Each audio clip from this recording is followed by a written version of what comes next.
other questions, Steve? Coach, you walked in here a lot of times over the course of the last 2.5 years. How did it feel to walk in here today? Feels good. I can tell you that. I mean, the guys played great. Just a tremendous effort in all 3 games. The competitive spirit was really high. I challenged them on Thursday. You're going to be exhausted on Sunday afternoon, just because every pitch matters so much, and I think I'm exhausted right now. It's just what a fun weekend. Robbie? One of the things that really stood out this weekend, among a lot of things, was the situational hitting and the offense just being relentless in 3 games. I mean, what have you seen to kind of flip that switch this weekend and have the type of success you'll have? You know, we're starting to have we're getting some guys, and I say getting them back. They just, Hunter struggled a little bit early. He had some huge hits. Logan Kohler, who struggled a little bit early, he's starting to play to his level. And then the Aaron's Downs and Bryce Chances and just, everybody. I feel like the whole weekend, you go through that 1 through 9, everybody chipped in, and there's a lot of 2-out hitting. When you get 2-out hits, man, it's just hard to beat. So it's hard to get beat. Doug? Coach, we talked yesterday about the history of Mississippi State and LSU. I'll give you a few numbers. May 2nd and 3rd, 2003, 42 and 5-0.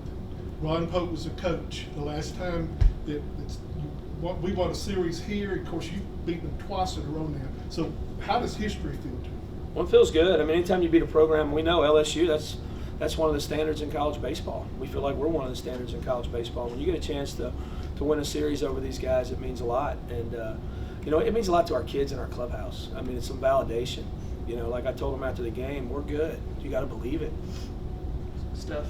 You talked in the past about some of the hitters pressing, and today LSU ties it, and then they make it 7-5, and it seems like the guys never started to press and were able to pull away every time LSU kind of landed a punch. What did you think of the way they handled that? Yeah, I thought we had some big at bats in those innings. The one inning where they tie it and Johnny Long's 0-2 and works a walk, and then obviously Dakota hits the eye drop, which is nice. And I thought Dakota's at bat with a 2-out hit to right that really opened that ball game up. And he had really fallen behind in that at bat too, but they're just, like I said, there's just a lot of confidence right now, and they're just passing it along to the next guy. Aaron? Coach, go back to kind of the start, first 4 innings, Cincher was As good as you can be, right? Yeah. What have you seen as far as his growth with the command piece? Because after 4 innings, the command was really sharp. Yeah, he and even in the inning when he walked a couple guys, it's like, I mean, it's minute what he's missing, and you're just in a big moment, and those big moments start to grow a little bit. But I thought that's about as good as he could be. I know he gave up a couple in the 3rd. He got a blister on his foot during that inning, and so I think that may have affected him a little bit. But his stuff was high level stuff today.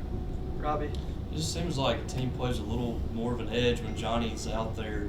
What does he bring to the table in that regard? We've seen him in how he receives, but just the kind of the demeanor that he carries himself with. He's a competitor. Like he competes, and I think a couple weeks ago he came in here and spoke, but he's on borrowed time. He says I'm going to enjoy every minute of it, and he competes, and you can yell at him and you can hug him, and it doesn't matter, but he's there for every guy on this team, and he's a wonderful kid to coach.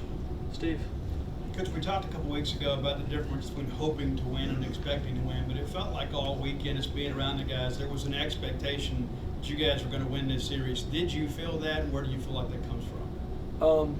I felt it all weekend. I mean, I know they, like I said, we've even had some ups and downs this season already, but I think they know they're pretty good, and they wanted to prove it to everybody else. I mean, we haven't had a lot of love. We didn't deserve any love. We need to start, and growing and getting better. But there's some really good players in this program, and they're starting to play like it.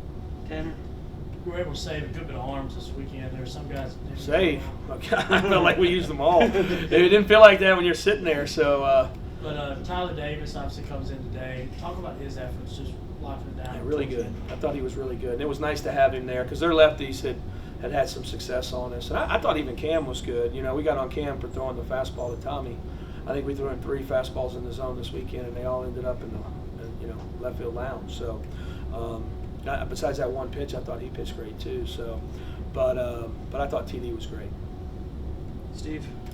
You didn't have to use Brooks this weekend, too. How big is that? Maybe saving some innings from him, knowing what a big piece he's going to have to be for you. Well, he was coming in there in the 9th. The Louisiana kid wants to pitch against the Tigers, so he's probably pissed at me right now. But having him ready for Tuesday will be good, and it's we got this short week, so every inning we get back is huge. Steph. Obviously a long way to go, but just how big is it, first weekend of SEC play to, start off on the right foot and kind of have some momentum instead of, feeling like you're pressing? Well, it's huge because, arguably probably as tough a first 3 weekends in any league than anybody has. We go to A&M, who's really good, and then we go to Florida. So every win is huge. I mean, you're trying to scrap and fight for every one as we build our resume. Robbie. We saw Nate out there today. I think he's thrown around a little bit, and I'm just wondering too his status, and also Stone and Pico. So Nate is throwing. So he got out there and threw a little bit today. When you have an MRI, or I don't know, but you can't throw after a couple of days. So he got back out there and throwing and progressing, and we're just watching him. Pico's available this week, so that'll be fun. Pico's back and gone through everything else, and then Stone, we're not going to have Stone for the season. So he's having some arm issues, and he won't be available. So Ross Highfield also. So that we have the two of them that'll be out for the season. Doug. Coach, looking ahead to Tuesday, any idea on scheduling or pitching? Not yet. We'll reassess and try to figure out. I haven't even looked at Memphis, but we'll put that out here pretty soon. Steve. Aaron, a little blood on the uniform, a little dirt on the jersey, just that kind of series when Bulldogs know LSU gets together, huh? Yeah, that's right. Kind of take us through maybe the mindset of the team coming into today, knowing what was at stake. We knew it was going to be a tough matchup today. We knew they weren't just going to roll over and give it to us, so we had to fight with everything we had today. Robbie. Aaron, I know it's been frustrating for you just battling through injuries and things like that. How does this feel to be getting these extended at-bats and these starts and getting to finally show what you got? It feels good. It definitely brings a lot of confidence to myself and hopefully to the team. Steph.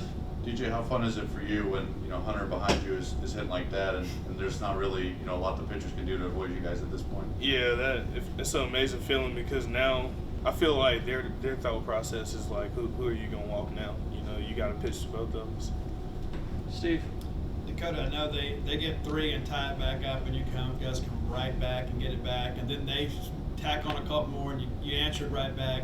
I know it's a mark of a great team, but is that kind of how it felt in the dugout, that no matter what LSU did, you guys are going to have an answer for it? Yeah, even stepping in, like, since this morning, like, even our pastor said it, Pastor said it, yeah, Justin said it. He said, you guys look locked. Like, it was from the start, we were locked. Robbie. DJ, you guys were kind of scuffling a little bit at the plate earlier this week. What was the difference, you think, for y'all this weekend to really explode offensively in those 3 games? I feel like just, I don't know, really just our approach, really. Just coming back and seeing 90-plus, good velo, and we hit it in the fall, we hit it in the spring, and just coming out here and just doing what we do best. Doug. This is for both of you. I was just telling Coach Lemonis, May 2nd and 3rd of 2003 is the last time Mississippi State won a series here against LSU. Wow. Now you've beaten them 2 in a row. That's a big deal for fans and big deal for media, but what does it mean to you to take a series from them? That's big. It's huge. Yeah. Huge for the program, huge for Starkville, huge for everybody, Yeah. I've been thinking about that since August. I wanted that series bad, I wanted it. We got it. Dakota, when you're going good, are you hitting the ball middle away like you did today with authority like that? Yeah, I would say just getting my pitches. Like the first 2 days, or really after my second AB, I was kind of just getting over aggressive and swinging the pitches I usually don't swing it. But really just trusting myself, trusting my hands. Steve. Dakota, this is an LSU pitching staff that obviously got a lot of press, coming into the season, a lot of big arms there. What gave you guys the game plan and the confidence to go out there and just really kind of expose them the way you did? Really just wanting it more than them. I mean, they are the defending national champions, and we knew that coming in, and really just going out there like way more hungrier than them, and just wanting it more than them. Steph.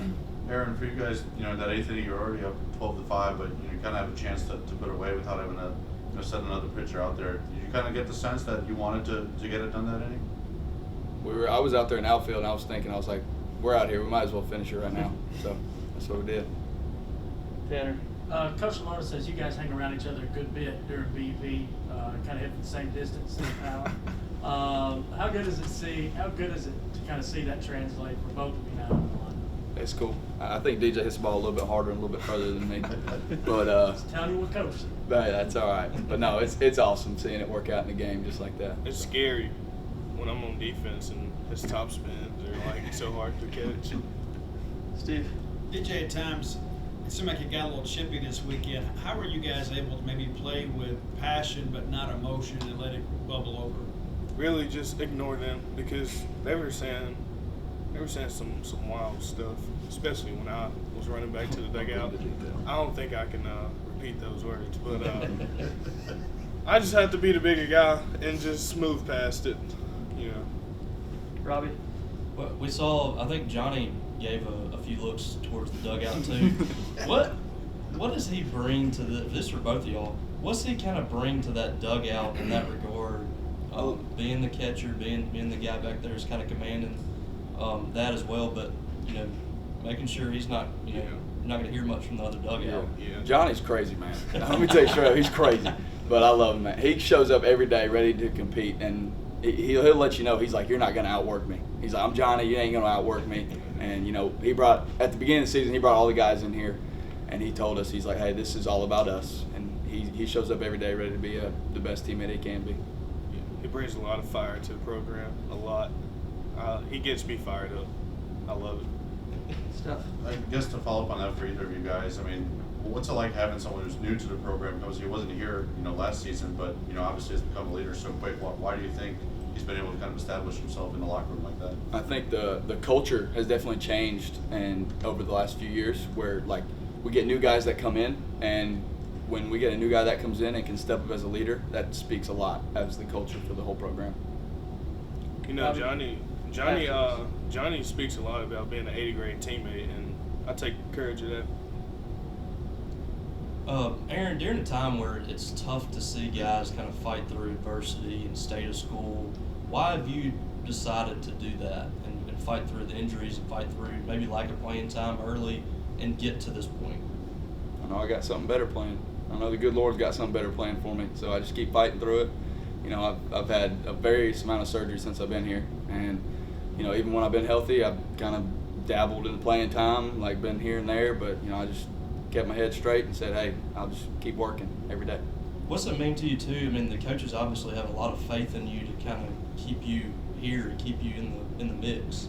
What's that mean to you to kind of see that from the coaches' side? It definitely, I have a bunch of confidence every day when I show up to the ballpark, saying like I got all the coaches over there believe in me, and they believe in everyone in that locker room too. So it brings a lot of confidence.